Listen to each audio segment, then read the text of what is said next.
Hello and welcome to Secrets of Organ Playing podcast. This is a show dedicated to helping you become a better organist. We're your hosts, Vidas Pinkevičius.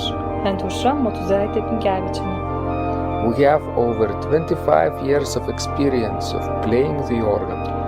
And we've been teaching thousands of organists online from 89 countries since 2011. So now let's jump in and get started with the podcast for today. We hope you'll enjoy it. Hi guys, this is Vidas. And Aušra. Let's start episode 718 of Secrets of Organ Playing podcast. This question was sent by Carl and he writes, Hello Vidas, my stretch goal is to be a church organist. I can't really play the piano right now, I have to learn that. I have no access to an organ, I am stretched for time. I guess this is pretty vanilla feedback, but that's pretty much it. So, how can we help Carl, Aušra? Well, it's too bad that he does not tell us how old he is, because if he is like 15 years old, then I would say, okay, you can make plan and in a few years to become a church organist. But if he's, let's say, 75 years old, then I would say just don't bother with it and don't start, because you might not be able to do anything with the time that is left for. Well. First of all, if he's an adult and he haven't played piano yet, so don't bother, just start learning to play the organ right away. Nowadays, for people who don't have access to an organ, there are all kinds of virtual instruments to have at home, limited budget solutions. But if he has no time, as he points out, then I don't know how this thing can work. You need to find time and to set the goals. Mm-hmm. And probably to find a teacher, I don't think that you can teach yourself from zero. Because we don't know his musical background. Maybe he played some other solo instruments, maybe flute or, guitar or something else. Because we even don't know if he can read like musical notation. I would do this this way. If let's say I was stretched for time, wouldn't have access to a real organ, but would still want to work towards the goal of becoming a church organist and waiting for better situations when you have time, right, might never arrive that time when you have time enough for practice. So better make the time for a little bit of practice each day. Yeah, because you might get a lot of time or more time when you will be really sick and close to the end of your life. So if you can spare, let's say, I don't know, there are of course simple MIDI keyboards, right, to look at, and you don't even need a new one. You have used ones for $20 or $30 or $50, I guess. They are available from second-hand stores or eBay. Available. Just look online, and when you have access to a MIDI keyboard, you can plug it into the computer and see what kind of program you would want to use with it. There are various free programs with it, which wouldn't produce a convincing pipe organ sound. But if you just want to start playing, that's of course, and cheapest solution. I think that's what he needs, because if he really wants to become a church organist, I would start working on the hymns actually. Yes. And just learn them voice by voice. At the beginning, learn just soprano voice, then later maybe learn the bass voice, practice to play these two voices together, that already would be good. And later you could add, alto and tenor and see how it goes. And then you will be able to play a few hymns. Maybe then you can advance to a next level, learn how to play prelude or postlude. And because you haven't been trained in music professionally, so I would say that for you probably would be easier to improvise postlude and prelude with just a basic 3-4 chords, adding different rhythmic figures suitable for the occasion. That's true. Another thing is, don't even bother with pedal playing, because it's just another skill you have to be aware of for starters, and simply focus on your keyboard technique. As Zarusha says, hymns are the most important to play at the church, and so get hold of the good hymnal.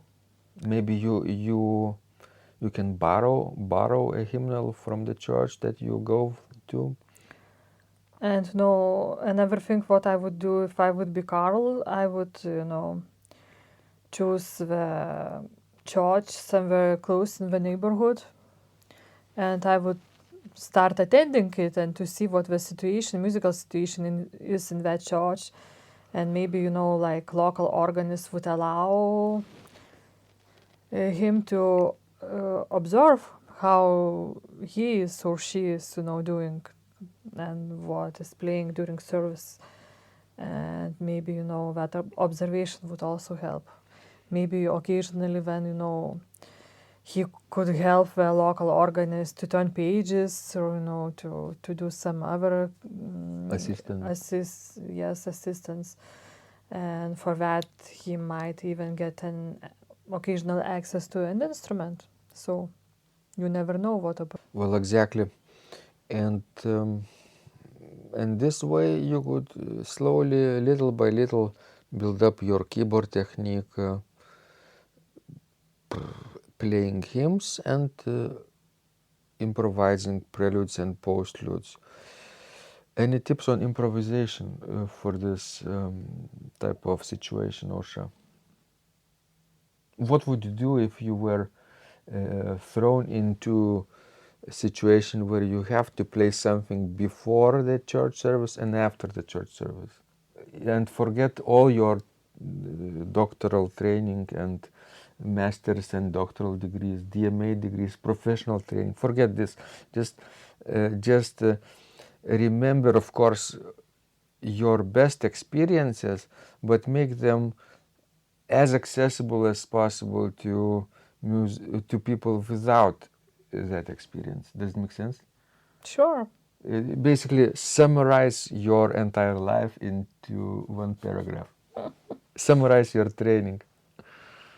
That's a tricky question. Shortcut. Carla wants shortcut, of course. Nobody wants to work for 30 years, right? I know, but well, if you know what the chord progressions are, like very simple, like tonic, yes, then 6 scale degree chord, 4 scale degree chord, or subdominant, the dominant, 5th scale degree chord, and back to a tonic chord. It's plenty enough for the improvisation at the beginning. 1, 6, 4, 5, 1. In Roman numerals. Yes. So play these chords, add dotted rhythms if it's a beginning, play the same progressions twice in a row, and then maybe go to another key. Let's say to the whole step higher key. Or dominant. Or dominant key. And play the same thing. Play the same thing. And then return back to the beginning key. And then you will have probably 3 minutes of prelude. Yes. 1 minute in each key.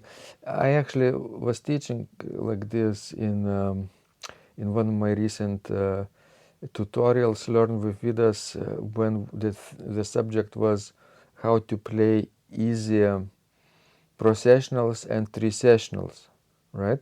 One of the techniques was, as Osha mentioned, take 8-measure phrase, either from existing composition or from basic harmonic progressions, and play some variations based on that progression for a few rounds, and then switch to another key and do that in that key. Related, it has to be related key. Yes, definitely. To switch fluently. It can't go like half step higher and half step lower, for example, because those keys don't have any common notes, and therefore they would sound very foreign. You would need to modulate properly from C major to C sharp major. So do in C major, G major, and back to C major. Yes, or that would work. Or C major, A minor, C major, or C major, F major, C major, or C major, E minor, C major, things like that. Yeah. Related keys. And that's a good idea, actually, how to create easy prelude and postlude. The only probably difference between prelude and postlude would be the registration. For prelude, you would need a softer registration probably, and for postlude, you could use, fortissimo registration. For prelude, you don't play probably with pianissimo registration. You would play with mezzo forte, right? Foundation stops, 8 and 4, and that could be something like that. Well, hopefully this was useful to Carl. Do we have anything else to add to this podcast right now? I think that's about it. Yeah, it's plenty of advice to get him going, to get him occupied for at least 3 months, right? Get better at playing hymns without pedals. First with one voice, then 2 voices, outer voices, soprano and the bass, right hand and left hand, and then add alto in the right hand part, 3 voices already, and then finally add the tenor in the left hand part, 4 voices, right? And start learning improvisation of basic preludes and postludes. So guys, this was it. Hopefully you get some useful information to apply in your practice, and please send us more of your questions. We love helping you grow. And remember, when you practice, miracles happen.